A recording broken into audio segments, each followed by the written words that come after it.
최경영의 최강 시사.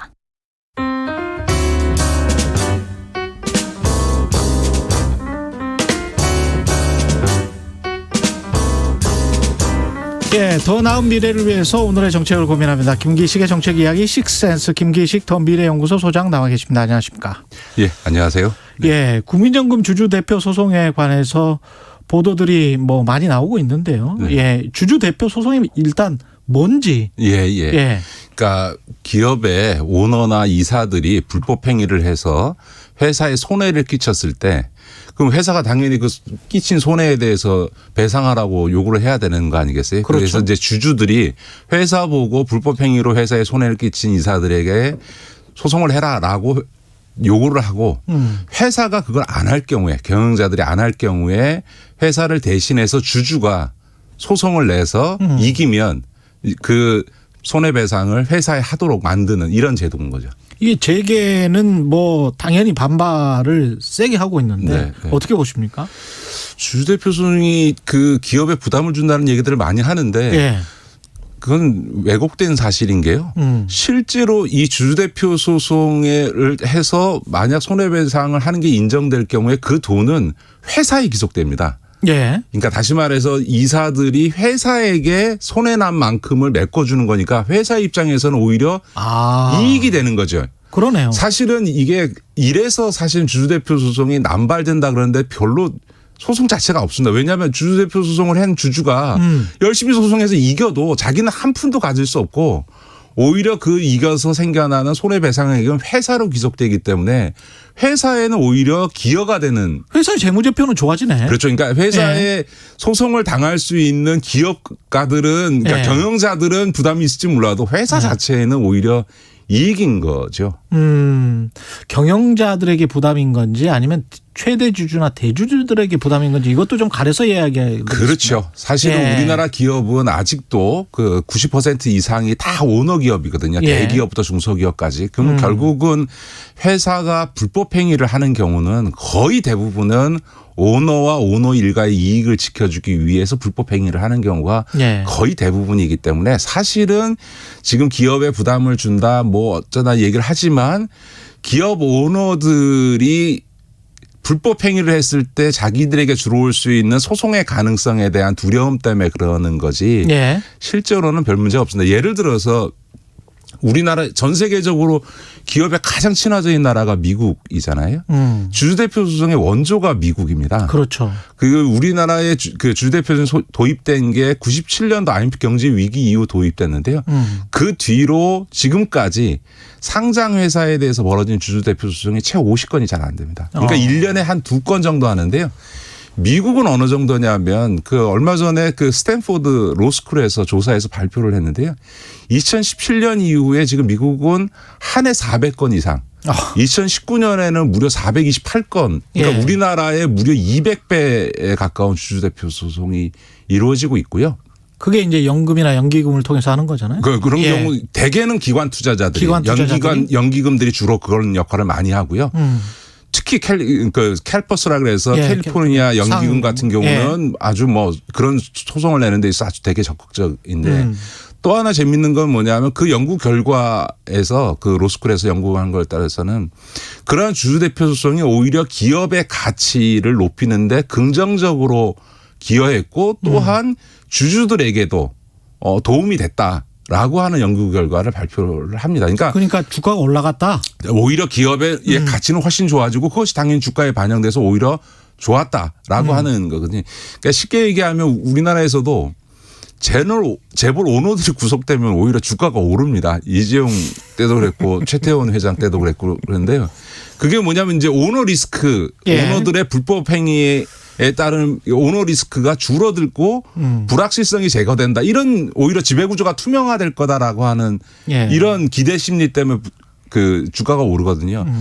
한국의 이 주가는 실제로 기업의 실적이나 펀더멘탈에 비해서 저평가되어 있다는 것은 뭐 아주 객관적인 사실인데 이 소위 코리아 디스카운트라고 하는 한국 기업의 저평가의 가장 중요한 원인이 소위 오너 중심의 이 재벌 기업 지배구조의 예. 불투명성, 반복되는 불법행위 이것이 사실은 코리아 디스카운트의 가장 중요한 원인이라고 지적을 하거든요. 예. 사실은 주주대표 소송은 이런 소수 주식을만 가지고 황제처럼 경영하면서 온갖 불법 행위를 저지르는 것을 견제하기 위한 가장 중요한 수단이니까 오히려 기업에도 요즘 주가가 폭락하고 있습니다만 주가를 오히려 부양하는데도 훨씬 더 좋은 긍정적 기여를 하는 거죠.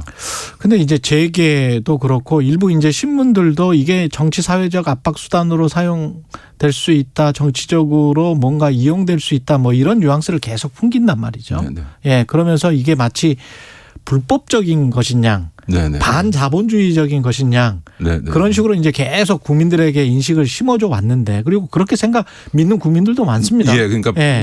이게 반시장적이고 반자본주의라 그러는데 아까도 말씀드린 전 세계 자본주의의 원조이자 가장 친기업적인 미국에서 이 주주대표 소송이 연유했다라고 하는 점에서 그런 그러니까 우리가 주장은 기업과 대주주를 좀 구별을 해야 되는데 재벌이 이걸 그냥 다 맞습니다. 기업을 다 그냥 소유한 것처럼 그래서 저거는 뭐 삼성은 누구 것, 이씨 가문 것. 그러면 나머지 주주들은 사실은 80%가 다른 주주들이 지금 소유를 그렇죠. 하고 있는데. 그리고 청취자들께서 예. 전제하셔야 되는 건 뭐냐면 무슨 정치사회적 압박 수단이라는데 주주대표 소송은 예. 명백한 불법 행위로 인한 손해가 입증되어야만 성립합니다. 그렇죠. 그러니까 쉽게 얘기하면 불법 행위 안 하면 돼요. 저는 그 주주대표 소송이 우리나라에 도입될 때 또 이것이 요건이 완화될 때 최근에 국민연금이 이 주주대표 소송을 활성화하겠다고 할 때마다 주주대표 소송이 기업에 부담을 준다라고 얘기하는데 제가 그때마다 하는 얘기는 똑같습니다. 불법 행위만 안 하면 주주대표 그렇죠. 소송의 대상이 안 돼요. 아니 불법 행위를 하면 주주들에게 지금 불이익을 주는 거예요. 손해를 그래서 끼치는 거죠. 손해를 끼치고 돈을 빼먹을 수도 있는 건데 거기에서 배임 횡령이 나올 수도 있는 건데. 그러니까 이제 그게 주주들이 나서서 막아야 되는 건데. 네. 그러니까 언론이나 재계가 지금 국민들을 호도하고 있는 건 뭐냐면 예.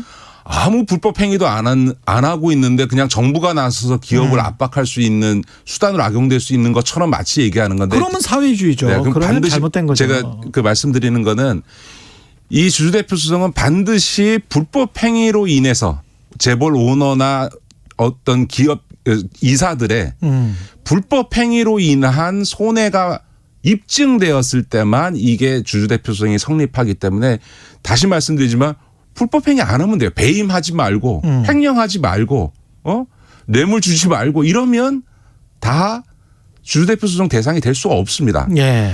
근데 우리나라 기업이 이런 소위 배임, 횡령, 오너의 이익을 위해서 계열사에 부당한 이익 주고 공정거래법 위반하고 하는 이런 것들이 아까도 말씀드렸던 것처럼 우리나라 기업이 세계적인 기술력과 엄청난 실적을 내고 있음에도 불구하고 주가는 해외 기업에 비해서 반 3분의 1밖에 안 되는 이유가 바로 이런 지배구조의 어떤 불투명성, 재벌 오너들의 반복된 불법 행위 이런 것들이 주가가 저평가되는 이유거든요.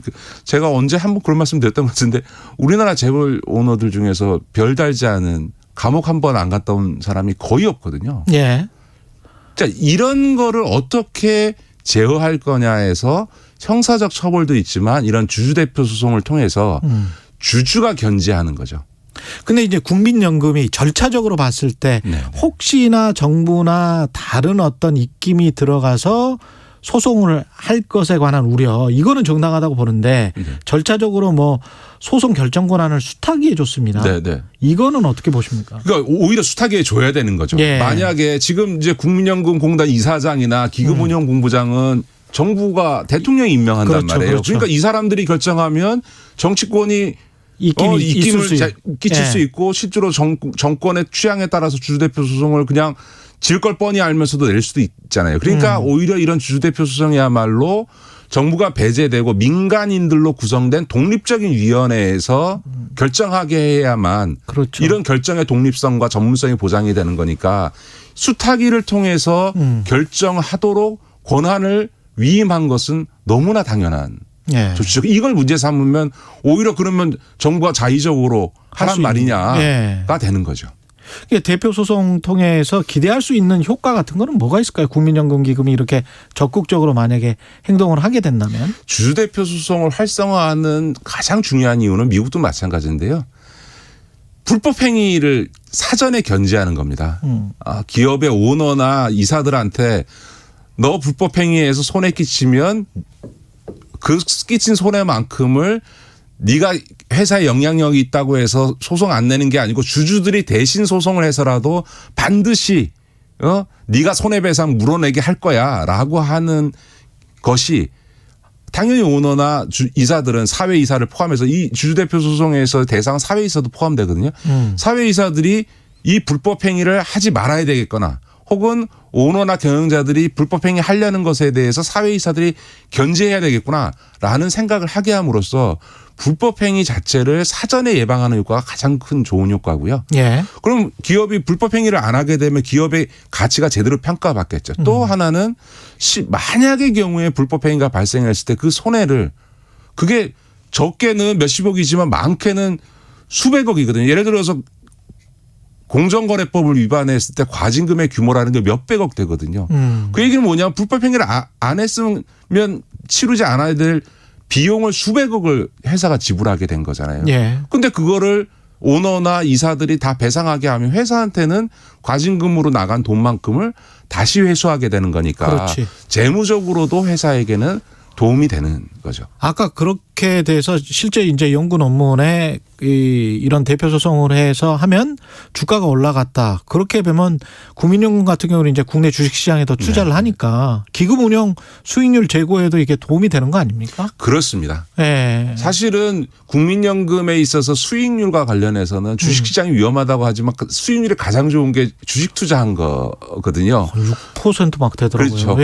근데 이제 주식시장에서의 수익이라는 건 뭐겠어요? 주가가 올라야 그렇죠. 수익이 나는 거 아닙니까? 네. 그런데 아까 미국의 스탠포드 명문 스탠포드 로스쿨에서 조사한 것처럼 주주대표 소송의 활성화가 기업 가치를 제고하는데 오히려 긍정적 기여를 했다. 그래서 그 얘기는 우리식으로 얘기하면 우리 국민연금이 투자하는 기업들에 있어서 기업 가치가 제고돼서 주가가 올라가게 되면 당연히 국민연금의 수익률은 좋아지고 국민연금 가입자에게는 오히려 혜택이 돌아가는 거죠. 그런데 이거를 마치 그 국민연금이 자의적으로 불법 행위도 아닌데 기업을 압박하게 되고 기업을 압박하게 되면 저 기업의 주가는 내려가서 국민연금도 손해 본다라는 식으로 왜곡하는 바람에 우리 국민들이 야 주주대표 수상하면 나도 손해 보게 되는 거 아니야라고 하는 그렇죠. 아주 잘못된 오해를 하고 계신 거죠. 예, 그게 이제 경제적인 정의뿐만이 아니고 경제적인 이익을 공동체 이익이 다 되는 그런 건데 자꾸 국회에서 지금 언론에서 보도를 하는 것 같고 그래서 좀 안타깝긴 합니다. 와이파크님 오너 일가라는 말이 없어져야 할 단어다. 예, 오너 일가. 예, 주인 일가. 삼성준법이 2기 출범을 했는데요. 1기 활동도 평가해 주시고 앞으로 뭐 시간이 얼마 안 남아서 기대해봐도 좋겠습니까? 2기 활동은? 1기도 평가할 게 없고 2기에 대한 기대도 저는 사실 별로 없습니다. 왜냐하면 이 준법감시가 출범한 게 삼성 이재용 회장과 그 미래전략실의 불법 행위로 인한 기소와 재판 때문에 출범을 한 거잖아요. 그렇죠. 근데 불법 행위의 주된 주범들이 다 미래전략실에 있는데 1기 그 준법감시위원회가 미래전략실을 어떻게 개혁할 거냐. 그리고 그런 미래전략실처럼 법적인 근거가 없는 조직을 어떻게 할 거냐에 대해서 단 한 번 논의조차 안 했을 뿐만 아니라 그 불법 행위를 주도했던 미래전략실 주요 임원이 삼성 바이오로스 분식회계 수사 과정에서 증거 인멸을 하다가 구속됐는데 돌아오니까 그 사람을 복귀시켰을 뿐만 아니라 승진시킨 거에 대해서 반대는 고사하고 이런 방구 말을 한 적이 없거든요. 그러니까 뭐 평가할 게 없는 거고요.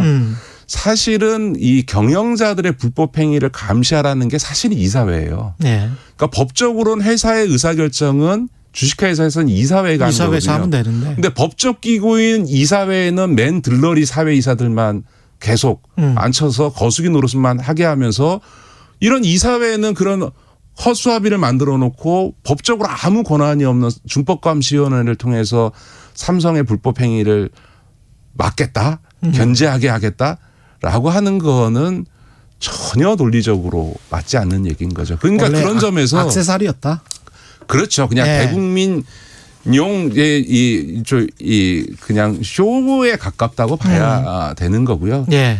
그러니까 다시 그래도 이기 준법감시위원회가 뭔가 하고자 한다면 방금 말씀드렸던 것처럼 삼성의 모든 불법 행위는 미래전략실에서 이루어졌는데 지금 그게 남아서 삼성전자 경영지원 TF로 존재하고 있고요. 제가 이기 준법감시위원회 비관적인 이유는 그 미래전략실을 이어받아서 경영지원 TF 책임자를 맡고 있는 정윤호 사장이 이번에 부회장으로 승진하면서 훨씬 더 권한이 커졌거든요. 자, 이런 상황에서 과연 미래전략실과 같은 문제를 해결할 수 있겠냐. 이게 준법감시위원회가 정연호 부회장이 이끌고 있는 경영지원 TF만 제대로 견제해도 그나마 제 역할을 하게 될 거다. 저는 그렇게 봅니다. 오늘 말씀 감사하고요. 김기식의 정책 이야기 식스센스 김기식 더 미래연구소 소장이었습니다. 고맙습니다. 네, 고맙습니다. KBS 1라디오 최경영의 최강시사 듣고 계신 지금 시각 8시 46분입니다. 이 시각 교통정보입니다. 여전히 출근길 정체로 도로 곳곳마다 어려운데요. 먼저